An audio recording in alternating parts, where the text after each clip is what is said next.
But I want us to imagine, before we jump into the text, think about the most important endeavor of your life that didn't quite go the way you had hoped it would. Maybe you used the word failed.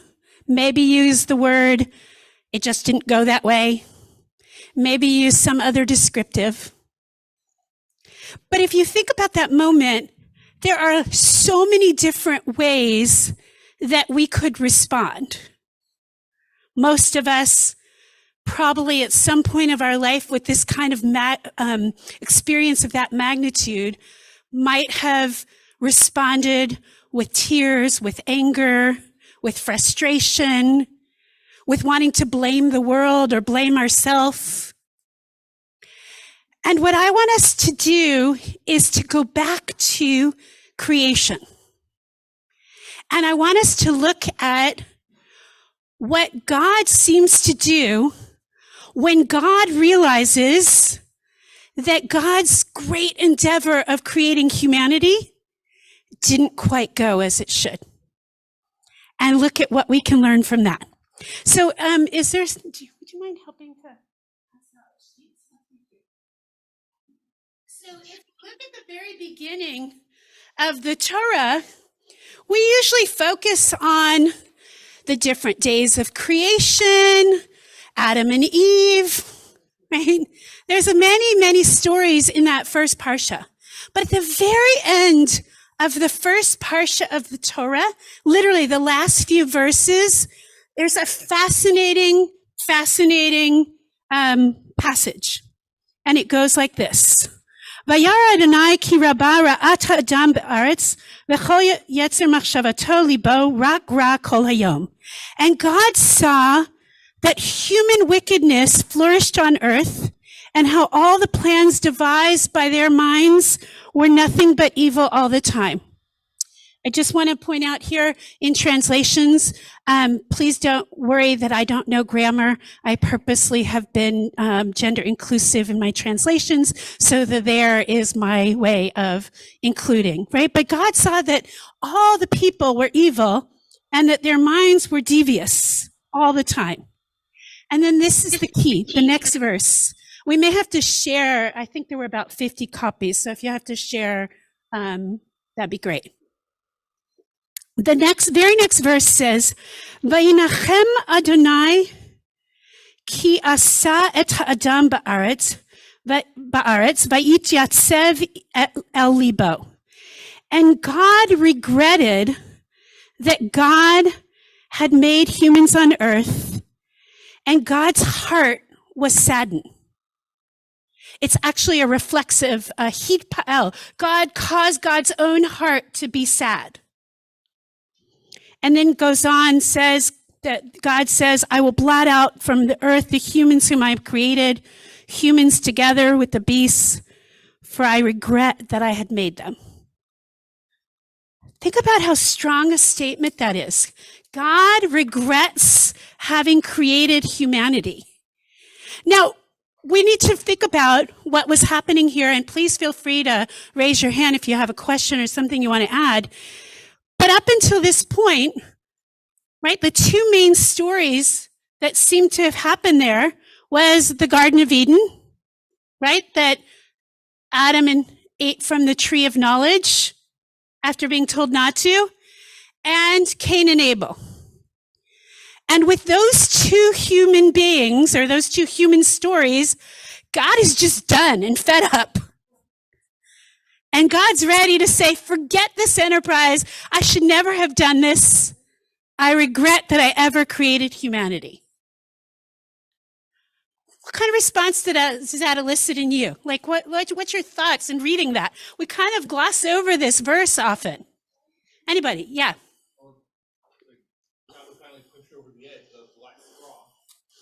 The last straw, but anyone who's a parent would know, or anyone who has parents or has been around another human being would say, really? Like, that's like two incidents in life and we're just done? That's the last straw? That God's just ready to give up on the entire enterprise of humanity? Yeah, please, Stevie, and then... Oh. Okay, so that's going to count for 10 generations. That doesn't make me feel much better, but yeah.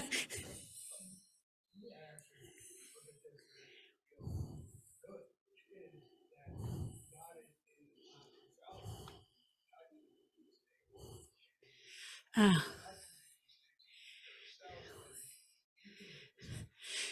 Great. I don't know if everybody could hear that, but he said that God could make a mistake and see that God made a mistake. And if we see that God makes mistakes, then maybe we can feel better about them, knowing that we can go on after we make mistakes. We are going to come back to that, although it's interesting, the language of the Torah doesn't talk about mistakes. Right? Regret doesn't necessarily mean that I'm saying I made a mistake. It's saying I regret that this is happening, right? In fact, quite the opposite in many of lessons in communication, the way that you acknowledge that you're not to blame, but you want to acknowledge how someone else says is, I regret that you're feeling this way. Right? Yeah, please. Yeah.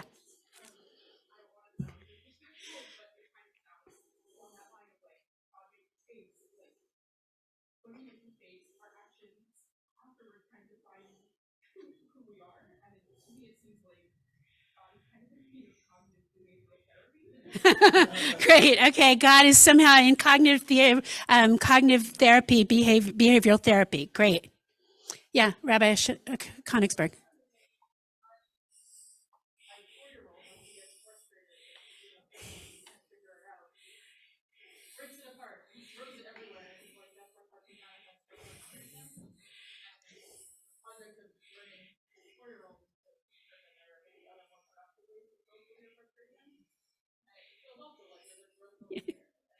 Yeah. Yeah.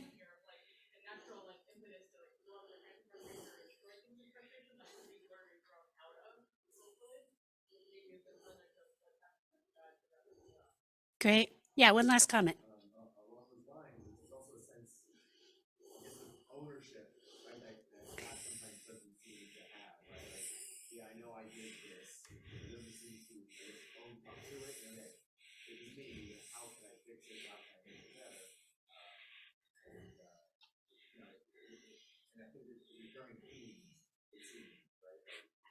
Okay, so a recurring theme of whether or not God takes ownership. But here, this is like the very end of the first parsha, and God's pretty clearly saying, I regret what I did. Whether that's ownership or that's anger or that's acknowledging mistake, we don't really know. But God's saying, I regret this.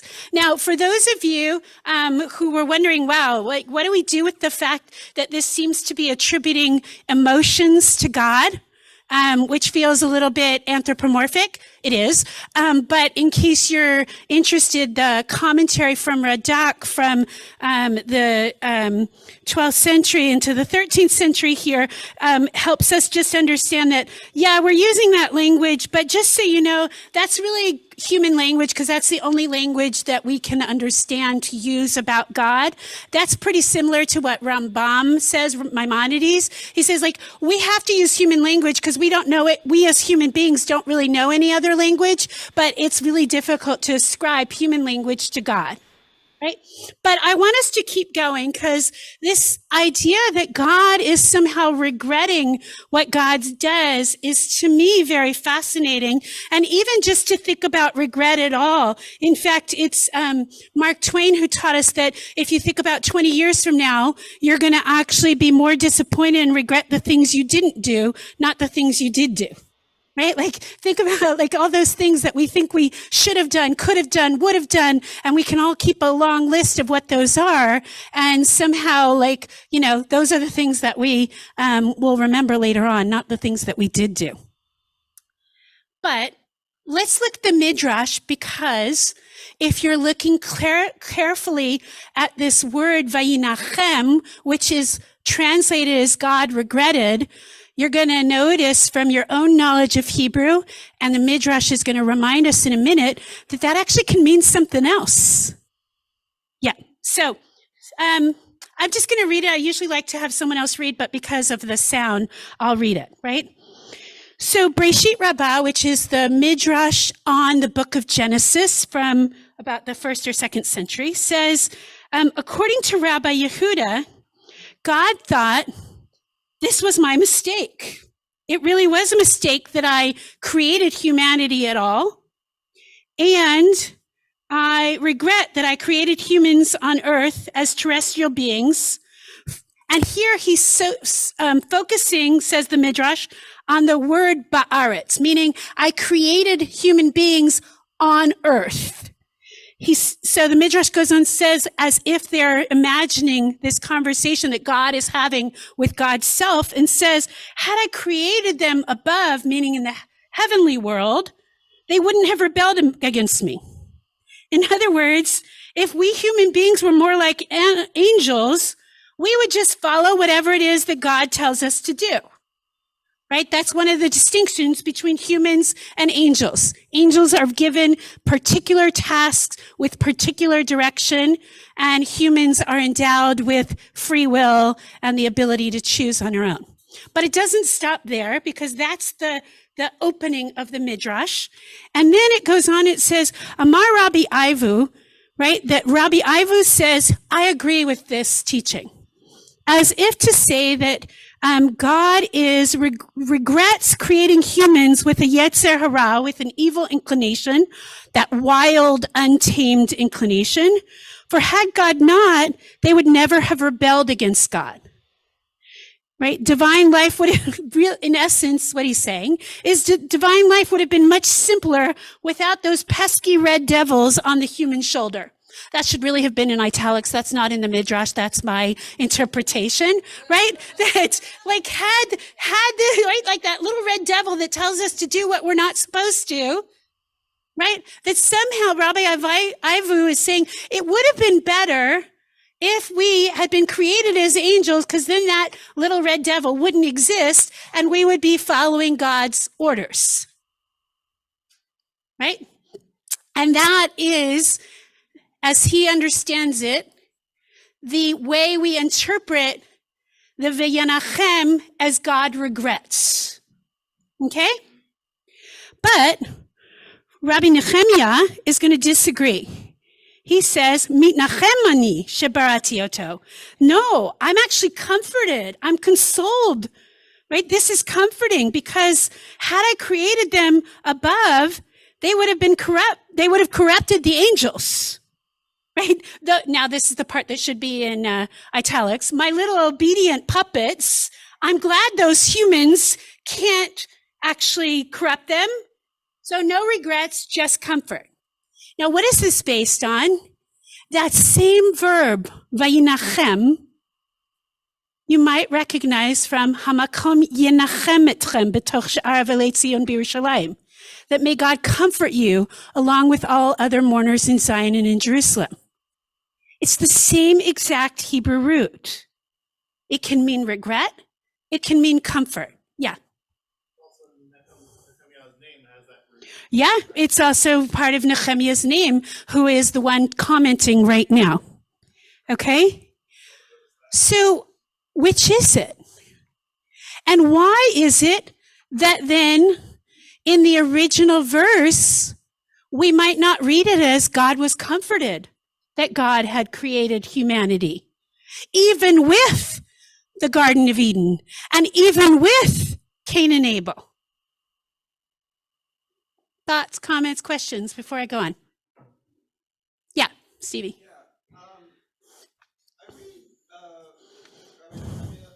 Rabbi Yehuda, I guess, a little bit differently, because, right, as opposed to agreeing with Rabbi Yehuda, that, right, if he created humans in heaven, it doesn't necessarily mean that humans are more angelic, as much as it means that humans don't have all the difficult circumstances of earth. Right? So, like, I can create these flawed creatures and given them a paradise, and oh no, that actually wouldn't work, right? Like, that would work better, and then someone else says, oh, or if you can make them without a evil intention, so like less flawed. Great. So, great, but we're still arguing over whether God is regretting having created humans as God did in Ba'aretz, or if God is comforted. But perhaps it's that God is saying, I'm comforted that I created them. And that's exactly what the next part of the Midrash says, right? Amar Rabbi Levi, minachem ani she'asiti oto v'natan ba'aretz. Like, I'm totally comforted and consoled by making human beings exactly as I did, finite and moral, right? And that is a source of comfort for God. I saw another hand. Was it Dana? Yeah. Ken or Dana, sorry.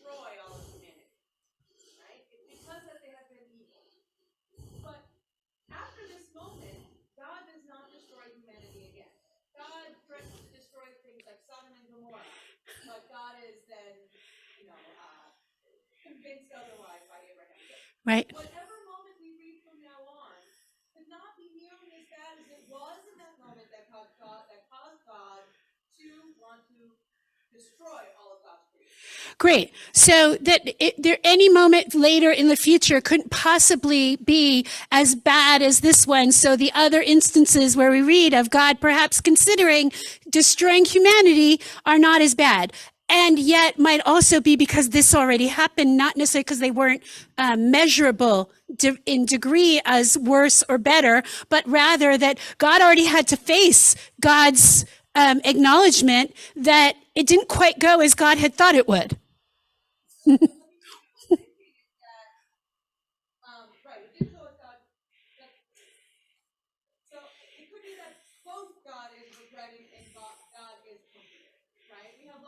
Okay, great. So we're going to pick up another verse where Not yet. Don't jump ahead yet. I guess what I was going to say is that in the next moment I'm going to give it away. Fine, okay, I'll stop.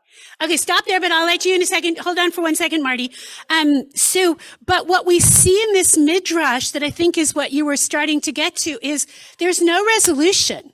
Vayinachem to regret, vayinachem to comfort. The midrash doesn't resolve it. Because guess what? Both can be true at the same time. Okay, Marty, my old friend and office mate.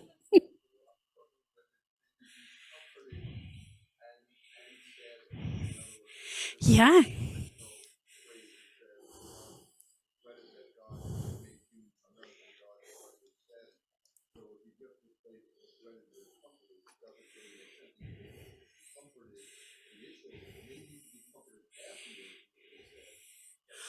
Or maybe both can be true at the same time. Go back to the thing we were all thinking about at the beginning from our own life. It can be possible to regret what is happening and to somehow be comforted in the same moment. Right? And so it's not, or one person might feel regretful by the same situation that might feel comforting to someone else. Yeah, Ned.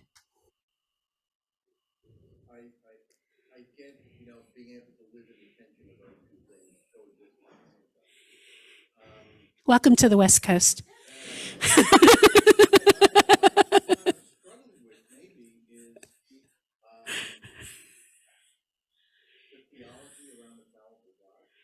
Yeah.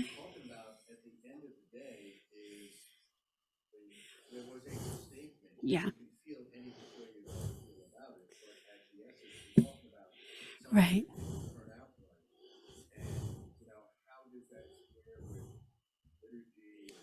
Yeah, it's a great question. It's a really great question, right? Are we somehow then saying that ours is an imperfect God?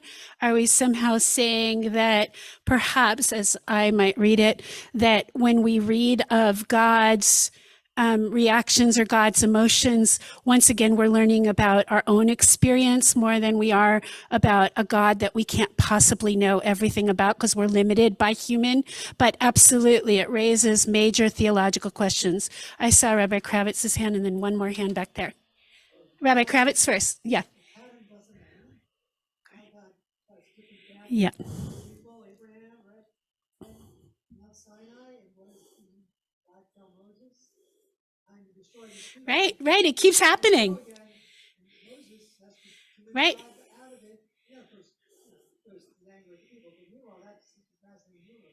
God is still at it. Like, one more Yeah. time, like, what do I do? This is I think in some ways, just to answer the theological question that keeps coming up here, that when God tells Adam not to eat from Eitz Chaim, from the tree of knowledge, that's the very moment when free will is created. Right? Because what do we know? We know that Adam uses free will and makes the decision to do it. And God's self doesn't really know what to do with when people exercise free will differently than God might want us to, any more than when we look at another human being and wonder how they could be so silly to make the decisions that we can so clearly see it would be bad for them. Or the flip side of our own experience with God, when we say we believe in free will and we believe in the human endeavor, and then we see something happen in the world, and then we say, but wait, how can God let that happen? Right? So it's sort of the mirror image of this. And we could talk about the theology all night. But I'm going to take one more comment back there, and then I want to get to the last text before we have to wrap up. Yeah.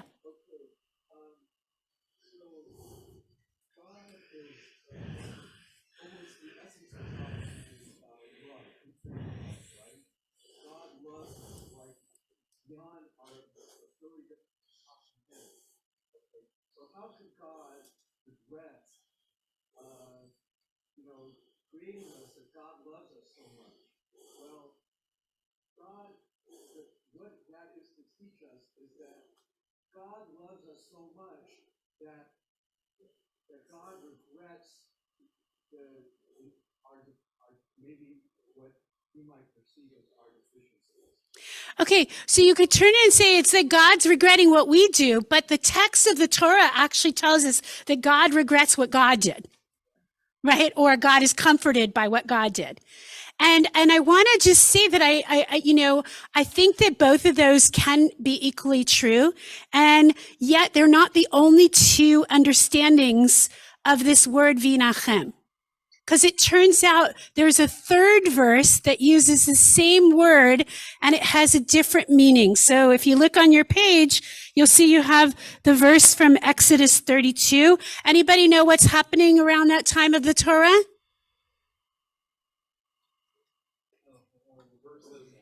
Now, what's happening in this part of the Torah in Exodus 32?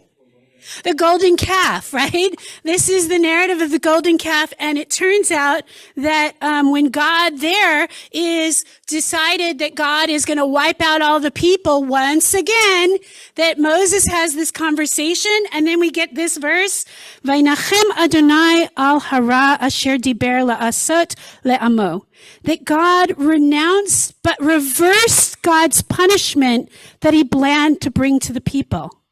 The same word, vinachem, now means God changed God's course.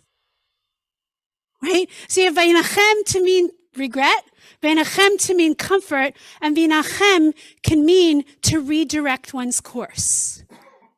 And I think, I'm going to let you make a comment. I know you've had your hand up a lot. Go ahead. No. Back in the corner. Sorry. Yes.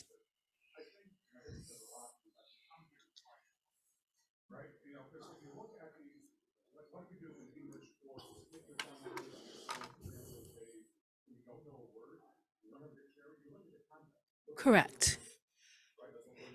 Yes.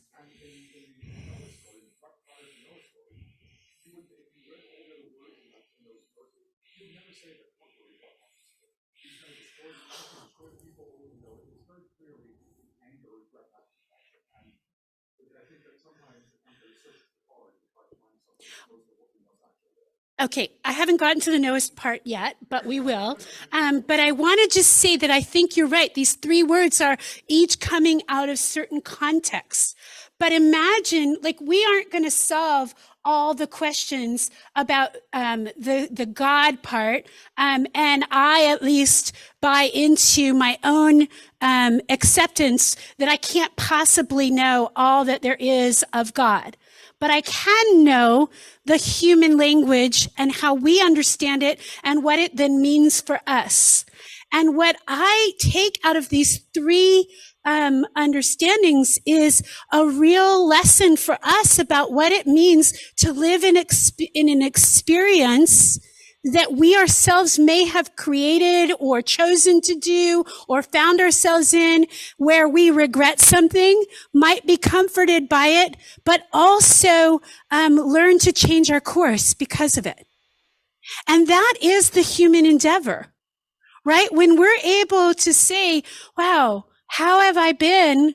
We just had the high holidays, right? That's the whole theme. What have I done? What's my behavior? And how do I allow myself to also be comforted? I'm not an evil or bad person because of it, but I can change my course. And I want to just say that this Noah verse is here because that's the very next verse after the verses in Genesis. And so it's almost as if what we're being told is that it's only after God's own heart, or equivalent of what God's heart would really be, is completely broken open, that we can then read Noach matza chen be'enei Adonai, that Noah can find favor in front of God. Right? Noach is human, just like Adam was, just like Cain and Abel was. Yes, the Torah is going to tell us Ish tam haya b'dorotav, that he was Ish sadik haya b'dorotav, he was a righteous person in his own generation, right? But that there's a way in which they're telling us that God's self is like the experience of seeing humanity in all of our humanness, cracked God's open, and then allowed God to actually see Noah for who he could be and with the possibilities. And I want to leave us with that same blessing and same challenge to really be able to say, when I examine myself, when I examine my behavior, when I examine my actions, that I might well have moments when the very same action that I regret can be approached with a little bit of self-love and a little bit of comfort, and that is the pathway through which we can direct ourselves to be different tomorrow and to see the possibility of our lives in new light. And I just want to add lastly that that's true as individuals, but I also think it's true in the collective that we live in as Jewish community. It's true in the collective that we live in organizational structures, and the ability to reflect and to comfort and redirect is the only path that we can truly use to grow in the future in new ways that will make tomorrow better than today or yesterday.